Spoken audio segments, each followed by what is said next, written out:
We set out to bring dinosaurs back. We should have left them in the past. The T-Rex, ferocious head, balanced on a confused chicken body, it's angry and unstable. The Velociraptor, lightning-fast claws, tactical mind, but with a chicken head.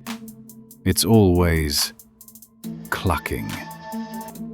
The Dilophosaurus, fully chicken, with a frill, screams like a kettle. And the Brachiosaurus, majestic, towering.